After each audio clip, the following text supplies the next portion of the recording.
Coming to you live is the AutoHub show, changing automotive one show at a time with Ian and Jeff. And here we go. Who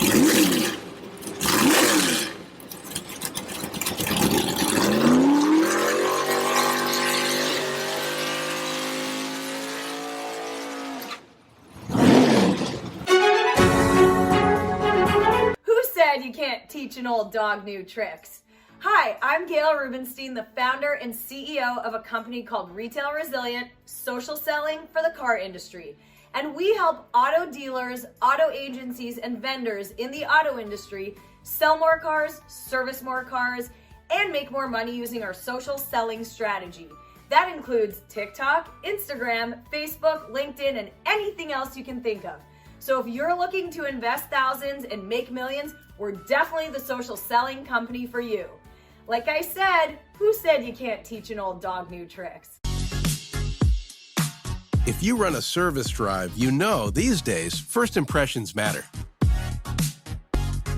But when your advisors are tied up with inbound phone calls, they tend to neglect their other, more important duties.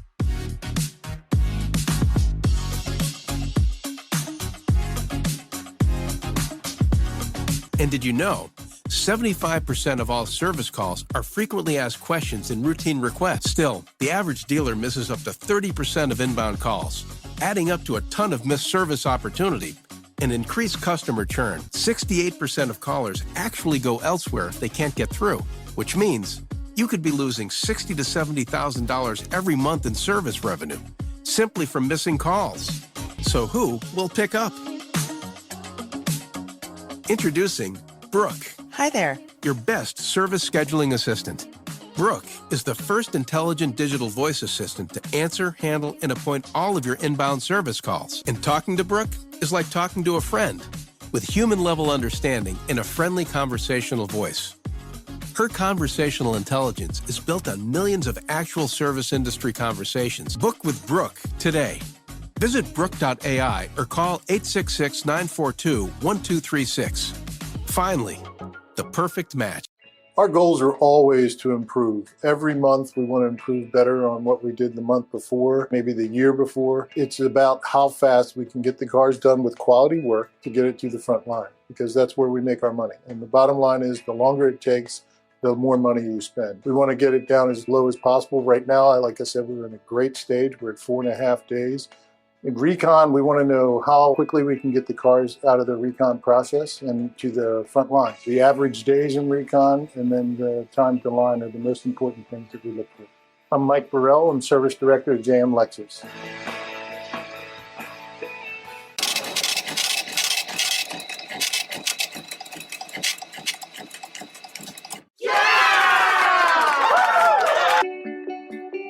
Larry Feldman is probably the most amazing trainer that I've ever experienced in this business.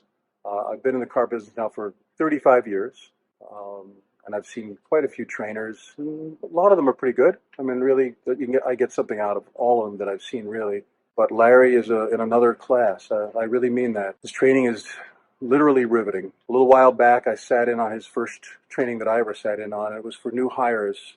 I still remember. I'll never forget it. About 25 people in the room who'd never sold cars before. And after 2 hours, I raised my hand. And Larry stopped what he's doing and said, yes. And I said, maybe we should take a break. And literally, I'll never forget it. All 25 people turned around, looked at me, and went, we're okay. And he kept going for another 2 hours. Since then, I've seen a few other of his trainings. I've hired people out of his classes. All I can say is, you got to give him a try. That's cute.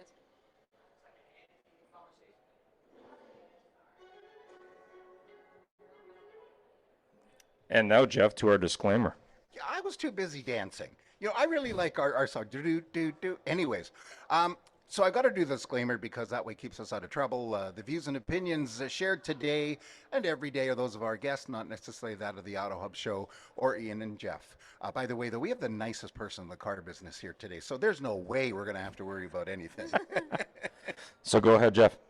And joining us this afternoon, I wanted to say this morning, I'm so tired, is Lyamen Savy, who is to my understanding, the founder, the CEO, the chief everything, the motivation and the spirit behind 321 Ignition. And Lyamen, would you mind introducing yourself, telling us a bit about yourself and your business, and we'll take it from there. Sure. Well, my name is Lyamen Savy. I live in Washington State, so this trip actually wasn't that far. Finally, most of our trips, conferences in automotive, they're like East Coast, so I'm gonna fly for like 5 hours. So this was pretty easy. I'm a CEO and founder of 321 Ignition, which is we're the only mobile-first website provider in the automotive industry. Shocking. And we build mobile-first websites for car dealerships. We have a ton of API integrations. Probably the most lead generation tools than I've seen anybody else, and we really focus on how to help dealerships go through digital transformation. Fantastic. And we just had another guest join. Yes, we are very lucky to have the visit from a gentleman introduced to us by our good friend Don Graff from Bonita Springs, Florida. And we have joining us here and running away actually is Greg. I don't know, Greg's the Deiesio, coming to us. Greg, would you mind introducing yourself, your business, and thank you for taking the time to be with us. And you got to remove the mute button again.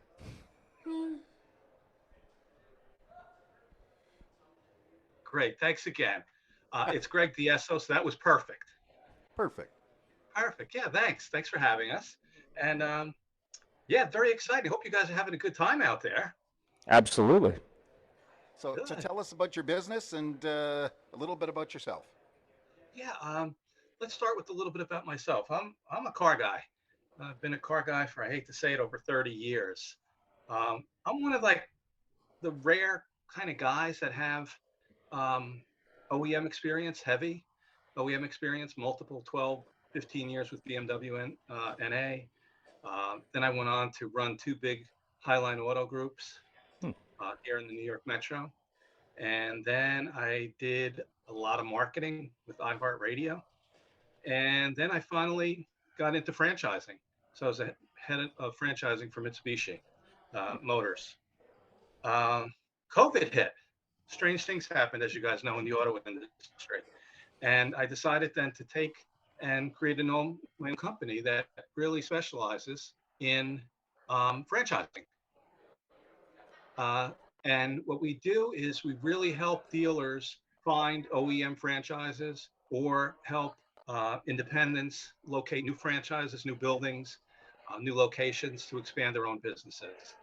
So right now we're doing great. And we're really concentrating on the independents. We found that there's a real need for the independent to take advantage of finding either an OEM franchise to help their existing pre-owned company, or to forget about the OEM and just build a stronger pre-owned entity in their locations. So that's what we're doing. So we could talk a little bit about that if you like, but it's a lot of fun. We're having a good time, and it's a good time. Contrary to what people are saying, it is a good time in the car industry. It's tough, but we're getting through it, and I think we're going to do okay. Terrific. Well, thanks for taking the time to join us. I notice if you're in the New York area, it's getting dark behind you. It's dinner time, Yeah. or well, New York dinner time's 10 o'clock.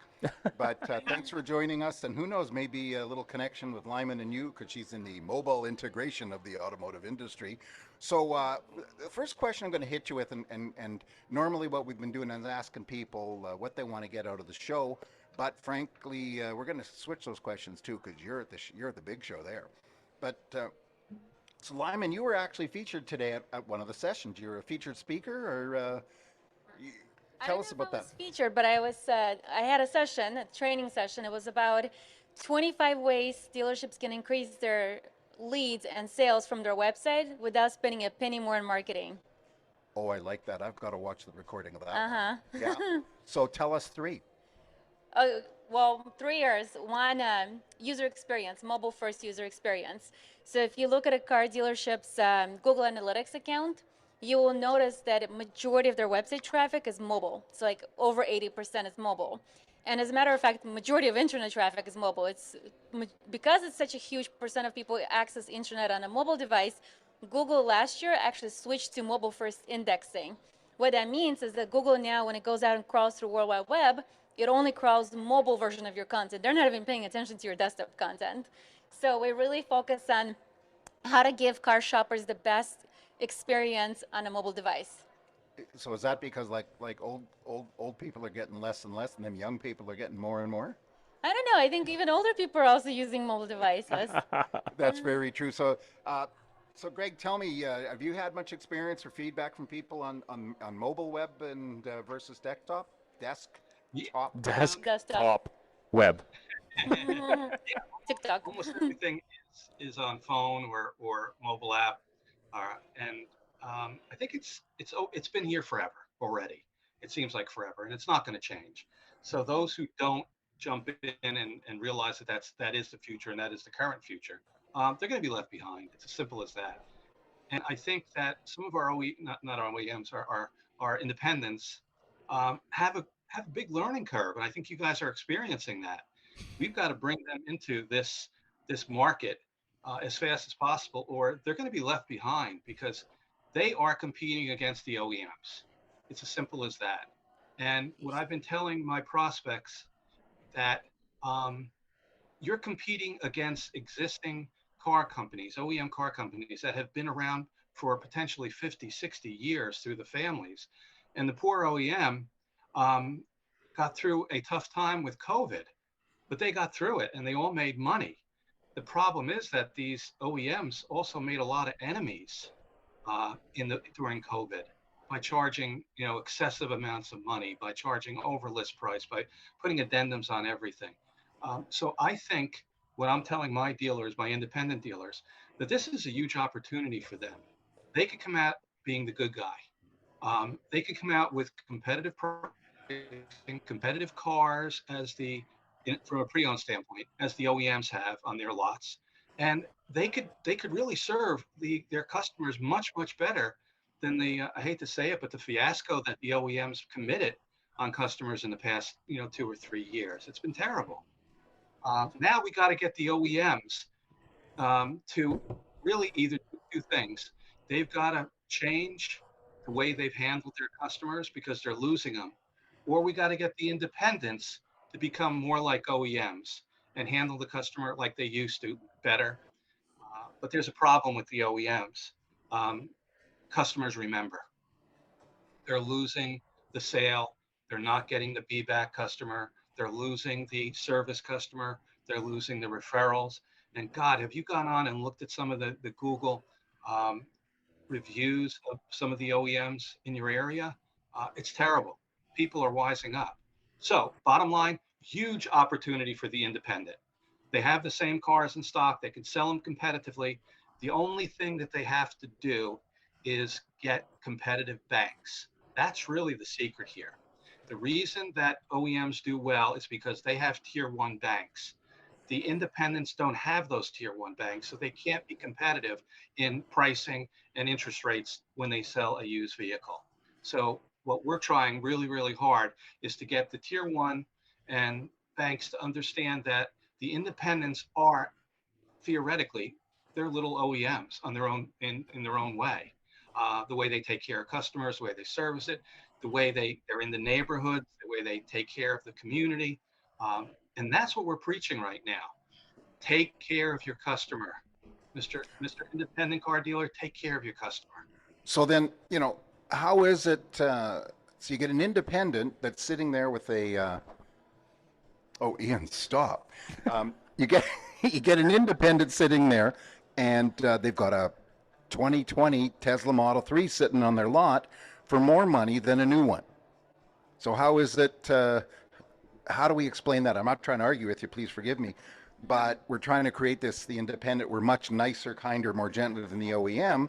But by the way, that car that's $55,000 at Tesla, which they don't have, I have for $65,000 for 2 years older. Right. Well, I can't help them if they purchase the cars wrong, which a lot of people did 2 years ago. They just went out and they just overspent, and not by single multiples, by double multiples, 10%, 20%, 30% over what the value of the car was. Now they're sitting with these inventories that are just, choking some of them. My philosophy is move the cars around, move them to other areas, see if you could create a little co-op with other independent dealers so that maybe you could share websites together. And I'm sure your guest here is totally aware of how we can do that. Share websites, share cars, It's easy to put a car in a flatbed and drive it, 100 miles or 150 miles into a market where there's a customer that wants that and is willing to pay a little bit more for that Tesla, and get the independent dealer out of that car, the easiest way possible. Is there going to be some pain experience with some of these cars because they overpaid? Yeah. And my recommendation is try to get out of them as fast as you can, create co-ops, work together, because that's the only way you're going to survive and get out of this. You don't want to shut down because you bought cars 2 years ago at overpriced. You want to sell out of them. A little scary if they're holding cars for 2 years, huh? They are. Some of them are holding cars for 2 years. I bet you if you go around the table out there with some of these people, they'll tell you some horror stories. They got to get out of them. And I think the other thing, and again, I apologize, I'm talking a lot. I don't mean to. But the other thing is that if you have good customers, you could work on their referrals. That's the whole thing. Get a customer, make him really like you, make him want to do business with you, so that family members come and do the same thing, just like OEMs did for years. I agree. But as we said before, the OEMs now have a problem. They've made enemies. Yeah. 20-30% over sticker price has made an enemy of the public. For sure. So Jeff, I had a question for Lyamen. I mean, obviously you work with a lot of independents. Yeah. And the independents obviously probably have less rules than, for example, an OEM store.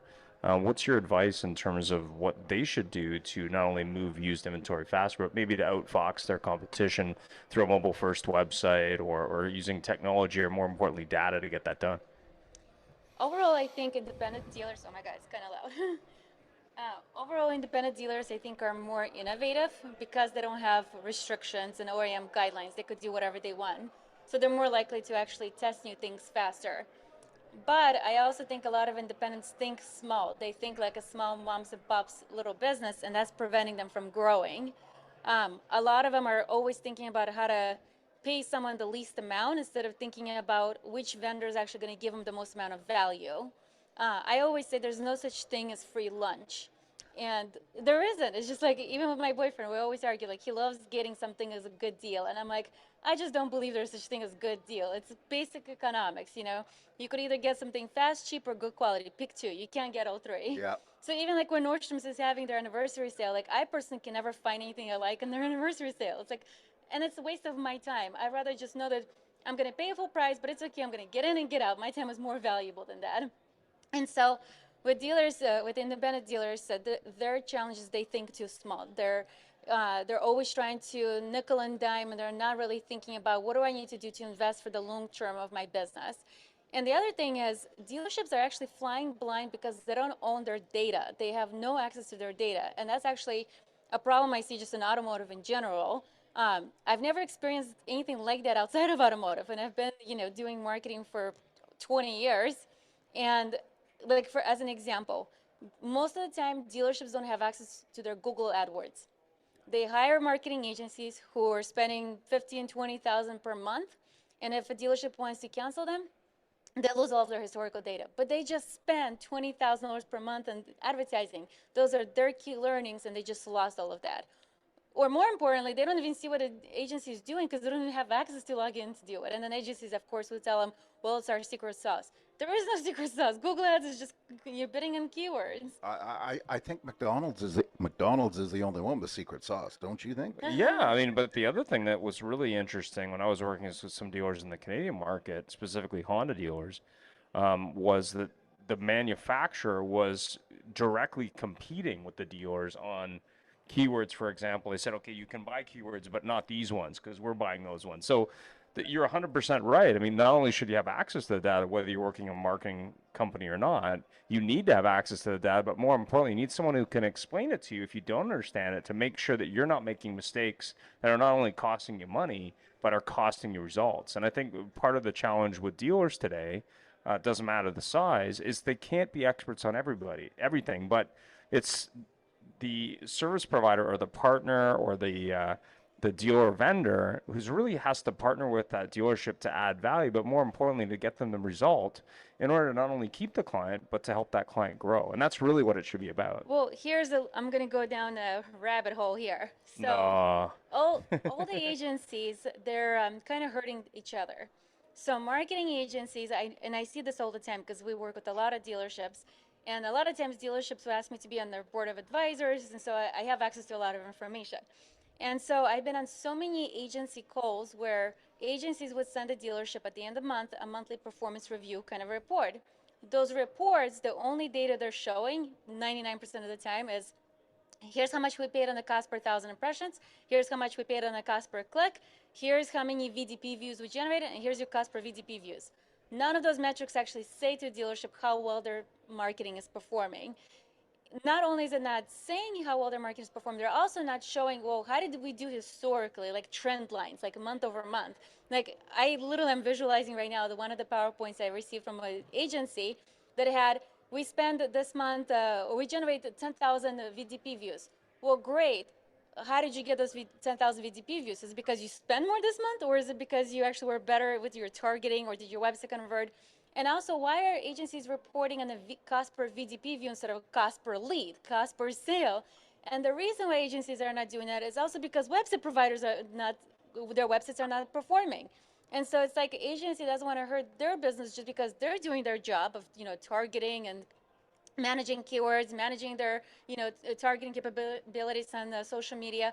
But then it's not their fault that the website doesn't convert. Yeah. So it's like, okay, well, then they can't actually show you that, because then you're going to fire them for no reason. You really touched on something very interesting here, is the cost per sale.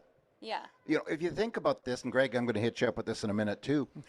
You think about this. Well, cost per lead. Okay, we're at 12 cents per lead. That's great. We only handle 30% of our leads. The other 70% go running down the street, wee, to another dealer who only handles 70%. So which means that customer has to hit 6 dealers before they get a response. So this cost per sale is very interesting. I love that concept.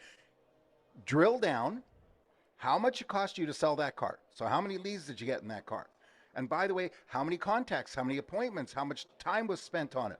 And then you take a look and you sell the car and you go, all right, look at all the money I made. And you go, oh, wait a minute. So that's a very good one. Greg, what's your opinion on that? I think you're right on with that. I think statistics is really are the future of all car dealers. They have to know, number one, what cars are selling, what cars will sell at what price, what cars customers want and would really give them a good return, not only from selling the initial car, but whether they're coming back for service or referrals. And more importantly, what kind of reviews are they going to give the dealer? That's the big thing right now. And I think everybody agrees to that. Everybody looks at every customer looks at a Google review. They want to see what this dealer is like. Are they trustworthy? Can I really depend on them? So right now, I think that's key. So what they're paying for that lead, what they're paying for future leads, God, it's almost secondary in comparison to the initial purchase and that initial customer as to what they do with them. And if they mess that one up, then it's a long session going past. They lose the referral, they lose the Google review, they lose the service, they lose the parts, they lose everything. So you're right, absolutely correct. But hey, if you're an OEM and you're charging $25,000 over MSRP, who cares what they think about you? I'm just kidding. Kidding. Yeah. Yeah. I mean, Exactly. when you look at the average websites out in the marketplace, and there's a lot of providers in the space, and I actually, coincidentally, to be straightforward, did used to work for a website company. There are a lot of choices in the market. Unfortunately, the vast majority are still using antiquated platforms. They're not integrated mobile. They're not proactive thinking. They're not really looking at what's good for the dealer, but more importantly, what's good, to Lyman's point, for the device. Because depending on the market, I mean, it depends in North America and globally, but I would say anywhere between 68 and 78% of the clients are only using a mobile device. Obviously, it's probably sided a little bit to younger people, just because of the older people may not be as savvy. But we've had Google on the show. We've had what do we consider Airstrike. young? Like, is 50 years old young or old? No, I'm saying baby boomers are older, so someone who's maybe 65 to 75 or older. They're using mobile devices just as much as the younger ones. Well, maybe, but what I'm saying, you're digging yourself a hole here. I think digging you're myself find a your hole, way but out. either way, it's a high percentage. But the thing that was surprising to me, as I not only spent 3 years looking at websites for many different manufacturers and many different dealers and many different industries, and also, talk to people every single week in technology on the show, was the lack of understanding of the difference. So when you're looking at not only the technology, but also that website provider, you really need to look at it and say, okay, do I want to be ahead of that tsunami that's going to hit me, or am I comfortable being behind it if the manufacturer's picking up the tab? And that was what I heard over and over again from dealers, not to beat them up, but you need the best. The cost is secondary. Exactly. What's the best solution for your dealership? The manufacturer, unfortunately, they got enough balls in the air. They really don't have all that information. And unfortunately, as a dealership, you're missing out if you don't have the best solution. So my question for you, Lyman, is obviously what's your advice to a dealer who says, Stellantis is paying, or General Motors is paying, or Honda is paying, or whoever? What's your advice to them? Website is probably the smallest expense a dealership has. Like literally, out of everything else that they have to pay for, even if they're paying $2,000 per month out of their own pocket versus Stellantis, who cares? It's $2,000 in the grand scheme of thing of everything else. So if a dealership is spending, let's say, $50,000 a month on advertisement, who cares if they're paying $2,000 for a website that's supposed to actually convert that $50,000 into actually leads and sales? It's like, it's a small chump change. And by the way, those OEM programs, I actually think they're really hurting dealerships, and they're really preventing dealerships from going through digital transformation, providing the right customer experience. And that's how Tesla was actually kicking ass, even though their customer service, in terms of like once you place an order, you have to wait for a year to get a car. But consumers are just fed up. They're fed up of having to haggle. They're fed up of having poor user experiences. It's basic stuff. And here's a funny story. So the other day I was talking to one of the brand new dealerships that just signed up with us, and he calls me up and he's like, Lyman, he's like, when a consumer walks into my dealership, 80% of them will buy a car, but I need to get more people to come to my dealership. I'm like, well, no shit. Yeah. Consumers do all their research online. On average, they're visiting 1 to 2 dealerships before buying a car, because the dealership they're going to is the one they're actually going to test drive the car and buy the car. So it's very hard for you to actually mess up that sale by the time they walked into your showroom. Yeah. So the key is to actually get them to your showroom, but while they're doing that research online, they're eliminating dealerships to visit. And so your dealership website is the most important sales tool. Here, dealerships are hiring 5 salespeople at their showroom, but consumers are not walking into their showroom. The consumers are spending all the time on a website. So I really don't understand the whole mentality of, I'm going to cut corners with my website, and the grand scheme of things of everything else the dealership has to pay for. But guess what? Maintaining those websites is extremely expensive. These are not just, cute little dentist website or a lawyer's website. These are full-blown e-commerce websites. They require a lot of API integrations, a lot of, digital, like lead generation tools and GTM management and all that other stuff, SEO management, Google constantly releasing new updates. Like e-commerce websites are very, very complicated. And guess what? Somebody has to pay people to work. Yep. Did you know that ever since pandemic happened, I heard a statistic that where the salaries for digital marketers increased by 30%. 30%. You know how hard it is to find talented marketers? Everybody wants a talented digital marketer because everything is digital. Like even before COVID, when consumers actually used to, pre-COVID, be able to go into the store, more and more consumers now went digital, and now more and more retail stores went to digital. That means there's more and more demand for digital talent, and there's not enough people who are good at digital marketing.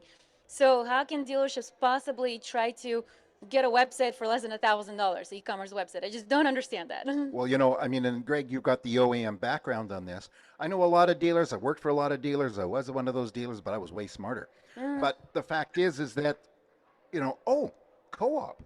Oh, I love co-op. They're going to help me pay for it. This particular company Ian was with, they were only deemed worthy. That's an Ian Nethercott term. They were only deemed worthy by one manufacturer. And from what he told me anecdotally, was every one of them said, well, I can't co-op you, so I'm not interested. See ya. So on the OEM side of things, are dealers, basically, I think you kind of said it, they're cutting themselves short by just looking at, let's see where we can save money. and you can save money by you can lose money by saving money, right? They're not saving money if they're wasting money on advertisement. If the Yep. website doesn't convert, you're not saving money. Period. Exactly. Well, yeah, I mean, we were at lunch today with the Women in Auto celebration for awards from a number of different areas, and the woman there was from Car Gurus, I believe, and she was quoting some numbers on digital retail specifically, but the numbers that we've heard on the show before from Google and others, Digital Airstrike I think was one of them, was that years ago it was about 4 hours spent online before someone went to a car dealership. Today it's anywhere from 20 to 40 hours based on those shows. You can definitely reach back and listen to those if you want the accurate data. That's off the top of my head, but the amount of time people are spending online before even selecting a dealer to come visit is much higher than it's ever been, and chances are that rabbit's not going back in the box. But go ahead, Jeff. Well, yeah, actually, the reason I think probably, and Greg, please give me your opinion on this, is like Lyamen said, they're doing this mobile now. So while they're sitting at Starbucks, while they're sitting wherever at a light, which they should not be doing, they're searching. Is that what you're finding too, Greg? Absolutely. And we're looking at the Carvanas of the world. And obviously they're having some tough times because they're not furnishing them with the true concierge type of service that customers are demanding nowadays. And I think we just talked about that. So I think the best thing our independents can do is become a concierge service, deliver cars, take care of customers like that. And I keep going back to the customer, because if you don't have your customer, you have nothing. Doesn't matter. You can have the greatest cars priced right. If you don't have a customer, you don't have a sale. And if you don't have a sale, you don't have a company. So I'm telling my dealers to become more like a concierge service. Deliver the car. I have a question for you guys. Sure. So, you know, my background is not automotive. I've only been in automotive for 4 years. Outside of automotive, salespeople, when they're actually doing sales, they're cold calling. They're going and hunting for business. Dealership salespeople are not cold calling. They're just following up on leads, and yet they're making over $200K. A lot of them are. Well, I mean, I sold cars for 10 years. I have a family history in the business for close to 100 years. I sold other things before the car business, including computer products and marketing services and transportation logistics. My view on salespeople in the car industry is the very good ones do prospect, and they do go out there and do work. But I would agree that in the last 18 to 24 months, that hasn't happened much because they can either handle the leads that come in if they so choose. And I think we heard a number of 30% are unanswered completely today. Yeah. Or they can wait for someone to show up and pay too much for something. So I think what will happen in the next, I would say, we were talking about this today, I think the next couple months is we're going to have a tsunami hit the industry where the salesman that we're making, let's just say 150,000 for a rough metric. I think that number's still kind of high, but let's just say it's 150,000. Those people were making that money in a one moment of time. So what's going to happen is they're going to decrease their income to back where it used to be pre-pandemic unless they go and prospect. Unless they prospect, but more importantly, unless they handle the leads properly that are coming in. So we were talking about this on the show that 30% of leads today go unanswered. Nobody responds at all to them today. Yeah. So why would you spend money marketing to get more leads if you can't even handle the ones you have? Well, not only that, but you just said the consumers are spending, what is it? You said 40 hours? They said 20 to 40 was the metric we got from Google and I think Digital Airstrike, if memory serves me, on average. So that means your online presence is the salesperson. Your online presence is the one who's selling the car to the consumer. But the time consumers contacting a dealership, it's a very low funnel warm lead. So the dealership paid all the money to get consumers to actually become a low funnel lead. Shouldn't the salesperson commission be adjusted based on when they're hunted for the business versus when dealerships spend all this money generating? Well, I mean, there's more to it than that. So number one, you got to look at that 30% number. So let's just say a dealer search or a customer searches 5 different brands or 5 different dealerships.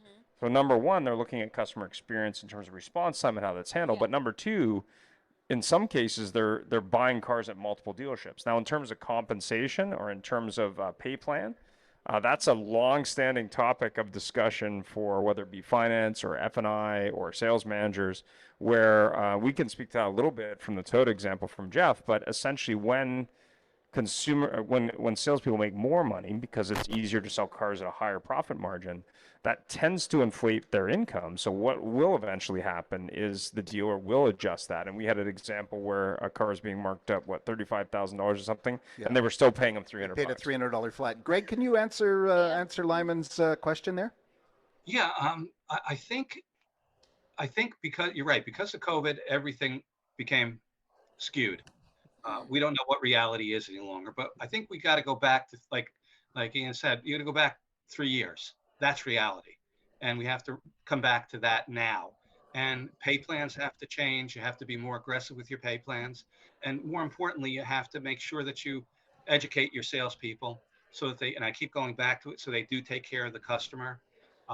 And I think you reward the salesperson from a good Google review. You reward him higher if there are referrals that come from the initial customer. You reward them if you do have a service department, if the customer comes back for service. So this way, the salesperson buys into the actual store. He becomes an active participant in the profitability of the store and not just from the initial sale of a vehicle. He lives through the vehicle, the whole life of the vehicle with that customer, whether it's a year, 2 years, 3 years, however long the customer has it.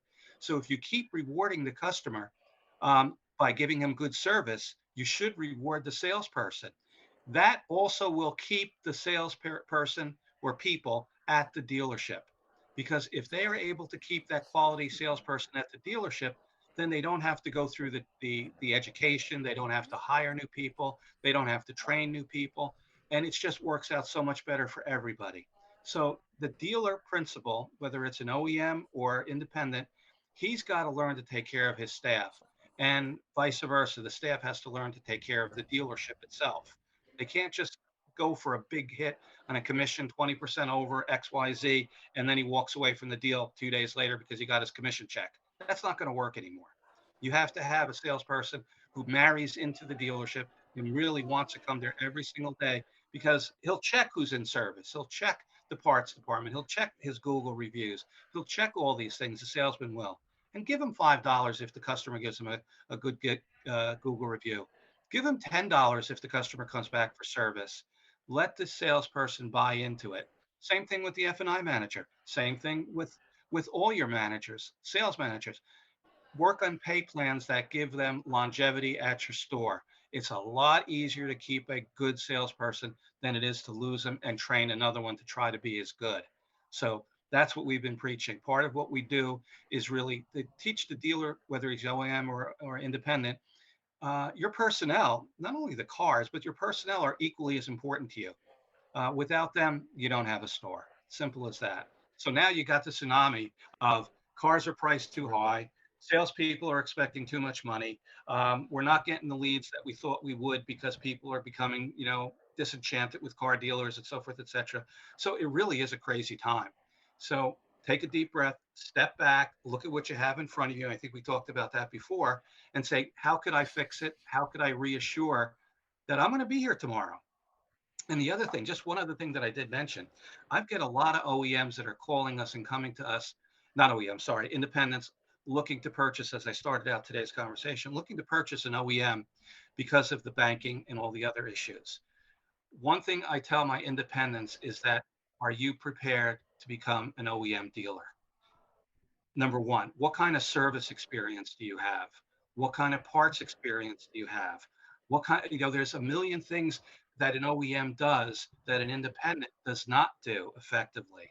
So what we're trying to do is and again, some of these independents made a lot of money during COVID. They're cashed up right now, and a lot of them are calling us saying, hey, I want an OEM, I want tier 1 banks, I want all this stuff.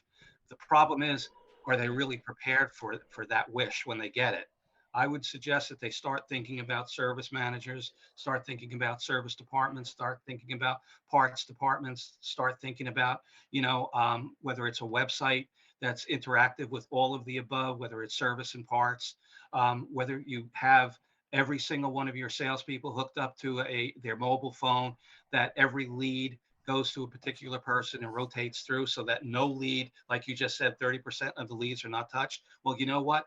Have every single one of those leads go to either a sales manager or a GSM who can handle that lead immediately. Therefore, you cut down dramatically on your lost leads. So that's the other thing. I used to make it mandatory, especially on weekends. Someone's phone, they had to take the company phone. That phone had to be dialed in so that every email, every phone call, every text message was answered literally within 20 minutes. And 20 minutes was too long in today's environment. We're trying for 10 minutes. So Well, it's quite funny that this is what we did years ago, and the practices aren't being followed today. But Lyman, did that answer your question? All of our put thing together, why salespeople don't prospect? Well, it sounds like you guys are saying that the salesperson commission plan should stay the same. And I was saying that if the digital marketing, if consumers are doing all their research online, then it's no longer the salesperson selling. The salesperson's taking orders. It's truly never been the salesperson being responsible to sell it. In my opinion, and please tell me I'm wrong, anybody, the dealer's job is to get him in the door. It's the salesperson's job to turn that into a deal. And is that selling though, or is that just providing good customer service? I think they're the same, but the fact is this. Today, somebody comes in the door, they know that they want to get the Kia Soul 4U with the upgrade package in the Priscilla Lime Green, I don't know what the color's called, and they want it now. And it's that job to put that person onto paper, and you can't get the Priscilla Green. You probably can't get the 4U. What do you do? And that's the job of the people on the floor. But to Lyman's point, and I managed a department for at the time one of the largest Honda stores in the country, and it was always interesting because this was now 15 years ago. When I started with that department, the previous manager was at about a 5% delivered car ratio. I moved that number to close to 20%. But the difference was we actually moved that customer from online to sale as a team of people versus today, when you look at the car salesman today in your average retail location, most of the time they're doing nothing because there's no people. And we did a show on this walk-in traffic a couple weeks ago. But to Lyman's point, okay, I'm a dealer. I'm spending the number they always talk about is $500 a lead to get a lead, which we all know is probably not accurate. I mean, I know a study that I did when I was Absolute, it was over $1,000 a lead, roughly. But it's not just about the lead cost, it's about conversion. But more importantly, that salesperson who historically has just been able to wait, they're going to have to get more proactive in terms of doing things like buying cars, for example. We had Danny on, going out and prospecting existing customers, getting referrals. I mean, some of the most successful car salesmen on the planet, including in the U.S. and Canada. Dylan from Winnipeg, who sells over, I think he sells on average 120 cars a month, and the gentleman, Riza, I believe, from Detroit, who's now beaten our buddy. He does the same thing, but those people are not your typical car salesperson, much like your typical insurance agent, your typical realtor. There are people that are going to rise to the top and do more. Yeah. But the vast majority of car salespeople in North America, even during this time, are only selling 8 to 12 cars. That's the metric. So if you change their pay plan, which you could do, and some dealers do and probably will, you may find you don't have a salesperson, because finding someone to replace that person today with a retention number of salesperson, what did we say, 70% turn? Oh, it's at least 70%. Yeah. So finding a person to replace that person, especially someone who's a millennial or younger, because the people like me, they're not making more. There's less probably, or like Jeff, probably less. They're not going back to doing that. Probably. Are you implying I'm old? No, you're younger. I'm 12. Oh, okay, no worries. So, yeah, from a point of view of compensation, I think that's an interesting discussion. We've had the discussion with Brian Benstock around the F&I office, heaven forbid. But, there will be some change, but I think the future is going to be as a team approach. And we've talked about this on multiple shows where you have a sales manager, a salesperson, an F&I, BDC, service department. They work together, and then they share that, much like a waiter would at a restaurant. That's not the prevailing current reality, but it may be as we have less staff and more of the online process. Because at Car Guru Stage, she was talking about, I think it was 70% of people are now doing at least part of the process online. Oh, yeah. I don't know how big the sample size is, and people disagree with her, but I think that's more majority of the process online. They're coming with a and everything, do the finance, and to pick up parts. The part is an analogy. I'm a formula happening in a row. Everybody kisses him. Oh, you're a wonderful guy. You're great. And anything else. He's a very talented driver. The funny part is he wouldn't get there if he didn't have the best car, and his team has the best car. So he's won the championship. The team's won the manufacturer's championship. His teammate is fighting for second. The team told him to move over and let him by to get the points to be second, and he said no. Now, the point being with all this is you can't be world champion without a solid team and a solid car. Yes. Is that right, Greg? Absolutely. You hit it right on the head, but I like your idea. Brian does it a lot at the Honda store. And that's the team, working as teams. And when you have some of these younger salespeople, they feel more comfortable as a team because then they can go to the sales manager, go to the F&I manager, go to the delivery manager, go to the concierge person or the BDC person, and they feel like they're part of the team. That's why we're recommending that payment across multiple areas for them. Reward those salespeople, or reward everybody in the dealership. Ryan's very good at that, by the way. He rewards everybody. And that's the way I think it's going to work in the future. Think of that money that you're going to save by not having to train these people. You know, the old joke was, well, how do you train a person? Well, you give them the New York phone book and you say, here, start making phone calls. Hey, I got that when I first started selling cars. I never did it. Yeah, so did I. It was the Calgary phone book, not the New York phone book. But Started White Pages? Yeah, started hey, Mr. Albert. We're just winding the show down. I thank you both for the time. Greg, I thank you for waiting most of the day here to get logged in. Lyamen, gosh, I love having you here. Thank you so much. Final parting thoughts, Greg. www.automotivefranchisedevelopment.com. Whether you're an OEM dealer or independent, we could help you walk through the whole process, and we stay with you. That's the difference. Thank you very much, Lyamen.